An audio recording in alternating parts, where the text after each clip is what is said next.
नीचे से कोई ऊपर आ रहा है। ये तो इम्पॉसिबल है क्योंकि पिछले 8 सालों से नीचे वाला फ्लैट सील था। तभी रिजवान ने अपने दरवाजे के बाहर देखा। जमीन पर पैरों के गीले निशान थे और वो निशान उसी के घर की तरफ आ रहे थे।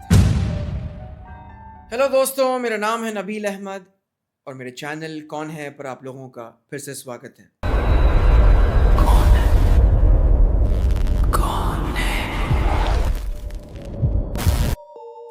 आधी रात के सन्नाटे में जब कुछ भी सुनाई नहीं देता और अचानक जब हमें कदमों की आवाज आती है तो एक अलग खौफ आता है। पर उससे ज्यादा खौफ तब होता है जब हम पलट कर देखते हैं और पीछे कोई नहीं होता। यही हुआ आज की कहानी में रिजवान के साथ।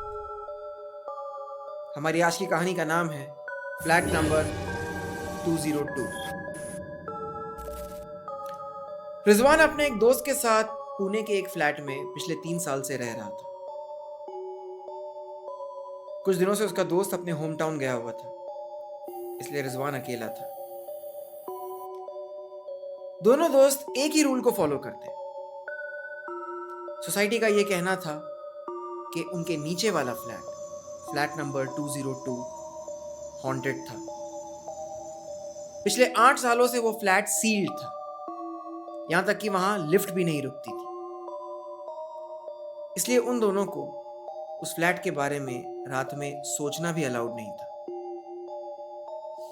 सोसाइटी ने कहा था कुछ भी हो जाए उस फ्लैट के बारे में रात में बिल्कुल भी मत सोचना।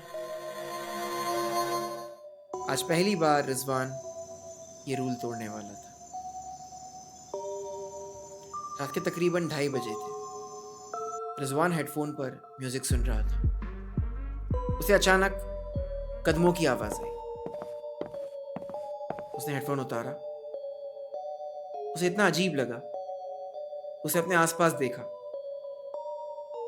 फिर सुना कि वो आवाज और तेज हो रही है। थोड़ी देर बाद उसने गौर किया, वो आवाज और गहरी हो गई और वो आवाज धीरे धीरे ऊपर आ रही थी।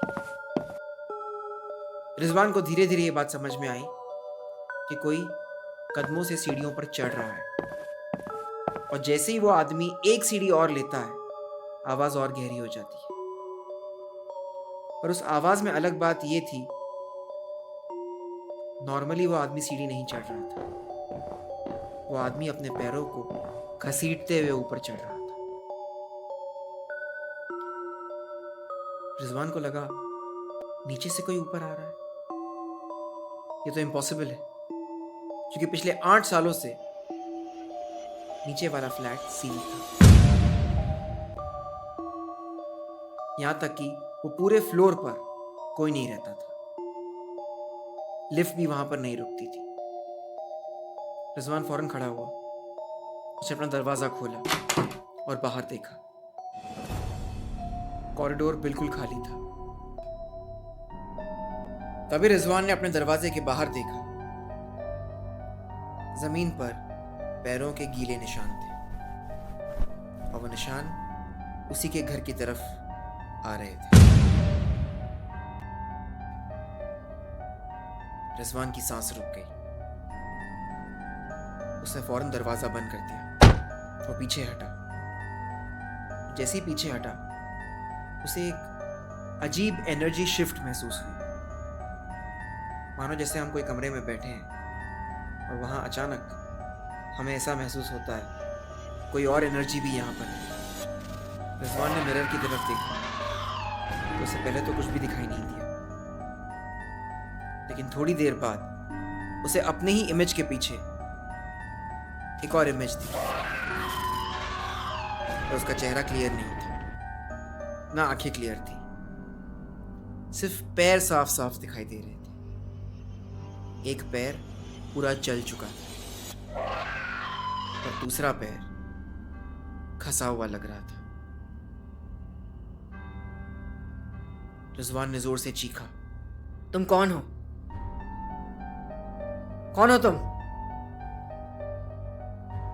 वो इमेज ने धीरे से जवाब दिया, मैं तुम्हारे नीचे रहता हूँ। जैसे ही उसने ये कहा, रिजवान को याद आया, एक बार उसी बिल्डिंग के वॉचमैन ने उसे बताया था, कुछ साल पहले फ्लैट नंबर 202 में बहुत बुरी आग लगी थी। तो फ्लैट के मालिक ने भागने की कोशिश की थी, पर उसके पैर जल गए थे। वो स्टेयर वेल में फंस गया था। वो बहुत चीखा, बहुत चिल्लाया, पर अपने आप को छुड़ा नहीं पाया। छुड़ाकर ऊपर भागने की कोशिश ही कर रहा था, जब बीच रास्ते में उसकी मौत हो गई। उसकी बॉडी मिली, और उसका एक पैर पूरा जल चुका था। तभी मिरर की उस इमेज ने हंसना शुरू किया और लंगड़ते हुए अपने कदम आगे बढ़ाए और रिजवान से चीख कर कहा, मैं नीचे रहता हूं और रोज किसी न किसी के घर में घुसने की कोशिश करता हूं, और आज तुमने मेरे बारे में बहुत सोच लिया। रिजवान की जबान नहीं खुली। वो पीछे हटा, उसकी सांस रुक गई, उसकी आंखों के सामने अंधेरा छा गया और वो गिर पड़ा। अगली सुबह सोसाइटी ने अपने नोटिस बोर्ड पर एक नई नोटिस लगाई, फ्लैट नंबर 302 सील्ड। टेनेंट को आधी रात में अचानक एक हार्ट अटैक आया और वो गिर पड़ा और उसका पैर भी जल गया। अब फ्लैट नंबर 202 से कोई कदमों की आवाज नहीं आती, पर फ्लैट नंबर 302 के बाहर अभी भी कदमों के निशान हैं। दोस्तों, ये थी हमारी आज की कहानी। उम्मीद करते हैं आपको ये कहानी बहुत अच्छी लगी हो। इसे ज़रूर लाइक करें, शेयर करें और हमारे चैनल को सब्सक्राइब करें। Thank you so much. मिलते हैं बहुत जल्द एक नई कहानी के साथ।